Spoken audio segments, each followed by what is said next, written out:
नमस्कार, मी निशिगंधा. काश्मीर म्हणजे भारताचं नंदनवन किंवा पृथ्वीवरचा स्वर्ग. काश्मीर म्हटलं की डोळ्यासमोर उभं राहतं ते लांबच लांब बर्फाची चादर पांघरलेला हिमालय, हिरव्या गार दऱ्या, फुलांनी बहरलेली शेती आणि झाडांना लगडलेली लाल बुंद सफरचंद. त्याच सोबत स्वच्छ शांत नद्या आणि तलाव. काश्मीर म्हणजे निसर्गानं स्वतःचं तयार केलेलं एक मास्टरपीस. कदाचित स्वर्ग हा असाच असावा, म्हणून तर काश्मीरला पृथ्वीवरचं स्वर्ग म्हटलं जात असावं. पण या स्वर्गालाही एक काळी किनार आहे, ती रक्तरंजित इतिहासाची आणि वेदनेची. आज काश्मीर म्हटलं की अनेकांच्या डोळ्यासमोर येतं ते एक संवेदनशील आणि मुस्लिम बहुल राज्य, ज्यावर पाकिस्तानचा सतत डोळा आहे. पण एवढीच काश्मीरची ओळख आहे का? कारण आज मुस्लिम बहुल असलेल्या या भूमीवर एकेकाळी शेकडो वर्ष हिंदू राजांनी राज्य केलंय. या भूमीला त्यांनी सामर्थ्यवान, समृद्ध बनवलंय. पण काश्मीरचा हा इतिहास कुठेतरी काळाच्या पडद्याआड गेला आणि आपल्यापर्यंत कधी पोहोचलाच नाही. आपल्याला भारतातल्या मोठमोठ्या राजवंशांची माहिती आहे. म्हणजे पश्चिम भारतात, महाराष्ट्रात मराठा साम्राज्य जे सगळीकडे पसरलेलं होतं. त्याच्यासोबत राष्ट्रकूट वंश, चालुक्य वंश, दक्षिणेत चोल वंश आणि विजयनगरचं इतकं मोठं साम्राज्य. पूर्व भारतात पाल वंश आणि राजस्थानात राजपूत वंश. पण या सगळ्या काळात हिमालयाच्या कुशीत वसलेल्या या भारताच्या मुकुटावर नक्की कोणाचं राज्य होतं? इथला खरा इतिहास काय आहे कदाचित तुम्हाला माहिती नसेल. आजच्या काश्मीरमध्ये एकूण लोकसंख्येच्या 68% लोक हे मुस्लिम आहेत आणि फक्त 28% लोक हे हिंदू शिल्लक आहेत. मग काश्मीर नेहमी असंच होतं की इथला इतिहास अजून काही वेगळा आहे? हा इतिहास आपल्याला सांगितलाच गेला नाही, पण काश्मीरलाही एक समृद्ध, वैभवशाली आणि अभिमानास्पद वारसा लाभलाय. इथं अनेक पराक्रमी राजे होऊन गेलेत, अशी अनेक साम्राज्य उभी राहिली आहेत ज्यांनी या भूमीला एक वेगळ्या उंचीवर नेलं.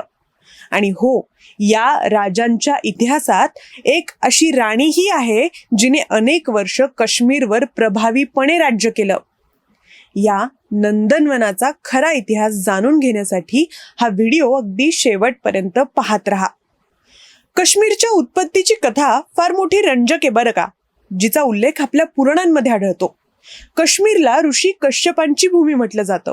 त्यामागची पौराणिक कथा अशी आहे की एकेकाळी चारी बाजूंनी पर्वत आणि मध्यभागी अथांग पाणी पसरलेल्या सरोवरानं ही भूमी व्यापलेली होती. त्यात एक भयंकर राक्षस राहत होता. तो इथल्या लोकांना त्रास देत होता आणि याच लोकांना त्रासातून सोडवण्यासाठी महान ऋषी कश्यप या भूमीवर आले. आपल्या तपश्चर्येच्या जोरावर त्यांनी ह्या सरोवरातून पाणी बाहेर काढलं आणि पाण्याखालून एक सुपीक आणि हिरवीगार भूमी प्रकट झाली. त्यानंतर ऋषी कश्यपांच्या नावावरून हा प्रदेश काश्मीर म्हणून ओळखला जाऊ लागला. आज काश्मीर मुस्लिम बहुल आहे. इथलं समाजकारण, राजकारण हे मुस्लिम लोकांच्या हातात आहे. पण आजपासून 1100 वर्षांपूर्वी या भागात इस्लाम धर्म अस्तित्वात नव्हता. यामागे कारण होतं ते काश्मीरचे पराक्रमी राजे. काश्मीरचा हा इतिहास राजतरंगिणी नावाच्या पुस्तकात आढळतो. काश्मीरवर शेकडो वर्ष हिंदूंचं तर राज्य होतच, पण त्यासोबतच या भागात बौद्ध धर्माचाही पगडा होता. राजतिरंगिणीमध्ये काश्मीरचा जो इतिहास लिहिलेला आहे तो महाभारत युद्धाच्या कालावधीचा आहे. अशा प्रकारे काश्मीरचा इतिहास हा तब्बल 5400 वर्षांहून अधिक जुना आहे. तेव्हा गोनंद किंवा गोनर्द हा राजा या भागावर राज्य करत होता, जो मगधचा राजा जरासंध याचा नातेवाईक असल्याचं सांगण्यात येतं. याच्यानंतर पांडव वंशातल्या राजांनी काश्मीरवर तब्बल 1331 वर्ष राज्य केलं. या राजवंशानंतर काश्मीरमध्ये सम्राट अशोकाचं राज्य आलं. तो बौद्ध धर्माचा अनुयायी होता आणि त्यामुळे साहजिकच या भागात बौद्ध धर्माचा प्रभाव हा वाढला. अशोकाचा काळ हा इसवी सन पूर्व 304 ते 232 असा आहे. या अशोकानेच इसवी सन पूर्व 250 मध्ये काश्मीरची आजची राजधानी असलेलं शहर श्रीनगर वसवलं. काश्मीरमध्ये अनेक बौद्ध स्तूप बांधले गेले, पण त्यासोबतच अनेक शिवमंदिरांचीही निर्मिती झाली. अशोकानंतर या भागावर बौद्ध धर्माच्याच कुशाण साम्राज्याचं राज्य आलं. या वंशाचा सगळ्यात महान राजा होता कनिष्क. त्याचं राज्य हे काश्मीर सोबतच पुढे अफगाणिस्तान आणि मध्य आशियात पसरलेलं होतं. या कनिष्क राज्यानं काश्मीरवर तब्बल 23 वर्ष राज्य केलं. या काळात त्यानं काश्मीरमध्ये चौथी बौद्ध परिषद आयोजित केली होती आणि त्याच्याच काळात चीन आणि इतर आशियाई देशात बौद्ध धर्माचा प्रसार झाला होता. या कुशाण साम्राज्याचा कार्यकाळ हा इसवी सनाचं 1 शतक ते 3 शतक इतका आहे. या कुशाण नंतर काश्मीरवर पुन्हा हिंदूंचं राज्य आलं. काश्मीरचा सर्वात महान हिंदू सम्राट होता ललितादित्य मुक्तापीड. हा कारकोट राजवंशातील सर्वात शक्तिशाली राजा होता. या कारकोटांनी काश्मीरवर त्याच्यानंतर 200 वर्ष राज्य केलं. त्यातला ललितादित्याचा कार्यकाळ हा इसवी सन 724 ते 760 पर्यंत होता. या सगळ्या साम्राज्यांची माहिती पाहिल्यानंतर मी तुम्हाला अशी एक गोष्ट सांगणार आहे जी भारताच्या इतिहासाला अत्यंत गौरवशाली बनवते. ती गोष्ट म्हणजे अनेक वर्ष एक राणी कणखरपणे काश्मीरचा राज्यकारभार सांभाळत होती.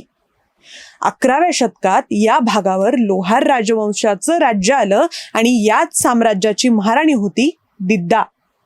तिचा विवाह हा काश्मीरचा राजा क्षेमगुप्त याच्याशी झाला होता, पण त्याच्या मृत्यूनंतर दिद्दा आपल्या मुलासाठी काश्मीरच्या गादीवर बसली आणि राज्यकारभार चालू लागली.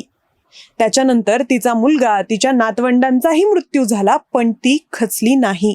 तिनं अनेक षडयंत्रांचा सामना केला, विरोधकांना कठोर शिक्षाही दिली आणि अत्यंत चतुरपणे काश्मीरचा राज्यकारभार सांभाळला. या राणीविषयी सगळ्यात विशेष बाब अशी की ती एका पायानं अधू होती, पण तरीही या राणी दिद्दानं संपूर्ण काश्मीरवर अतिशय प्रभावीपणे राज्य केलं. भारतातल्या सगळ्यात शक्तिशाली महिला शासकांपैकी एक अशी राणी दिद्दा आहे, जिच्याविषयी इतिहासात फार कमी माहिती आहे. यानंतर काश्मीरवर आक्रमणं झाली आणि 1339 मध्ये शहामीर ही मुस्लिम राजवट सुरू झाली. या भागात याच काळात इस्लामचा प्रसार झाला. त्याच्यानंतर मुघल आणि अफगाणांनी हा प्रदेश ताब्यात घेतला आणि पुढची 500 वर्ष या ठिकाणी राज्य केलं. ह्या 500 वर्षात जी स्थिती अन्य भारतात होती तीच या ठिकाणीही होती. या काळात लोकांवर अत्याचार झाले, आर्थिक आणि सामाजिक हानी झाली. पण 1819 मध्ये महाराजा रणजित सिंग यांनी या दुर्राणी साम्राज्याचा पराभव केला आणि या भागावर शीख साम्राज्याची स्थापना केली. या रणजित सिंगांनी काश्मीरमध्ये कायदा आणि सुव्यवस्था प्रस्थापित केली. अफगाणांच्या अत्यंत अत्याचारी राजवटीनंतर रणजित सिंगांनी सगळ्या धर्माच्या लोकांना संरक्षण दिलं आणि काश्मीरमध्ये एक प्रकारे स्थिरता आणली. या शीख साम्राज्यानंतर काश्मीरवर डोगरा राजांचं राज्य आलं. 1846 मध्ये पहिले डोगरा राजे होते गुलाब सिंग. त्यांनी जम्मू काश्मीर राज्याची स्थापना केली. त्याच्यानंतर भारताला स्वातंत्र्य मिळेपर्यंत हे डोगरा राजे काश्मीरवर राज्य करत होते. ह्या डोगरा राजांचे शेवटचे राजे होते महाराजा हरी सिंग, ज्यांनी 1947 मध्ये फाळणीनंतर काश्मीर भारतात विलीन करण्याचा ऐतिहासिक निर्णय घेतला. त्यांच्या काळापर्यंत काश्मीर हे एक मुस्लिम बहुल राज्य बनलेलं होतं. त्यानंतर काश्मीरच्या उरल्या सुरल्या हिंदूंची काय अवस्था झाली ना, हे सगळ्यांना माहिती आहे. इथले मूळ निवासी असलेल्या, ज्यांनी काश्मीरची संस्कृती वारसा जपला होता, अशा काश्मीरी पंडितांना एका रात्रीत आपलं घर सोडावं लागलं आणि ते पुन्हा कधीही या भागात परतू शकले नाहीत. भारताचं अभिन्न भाग असलेलं काश्मीर स्वातंत्र्यानंतर कायम धगधगत होतं.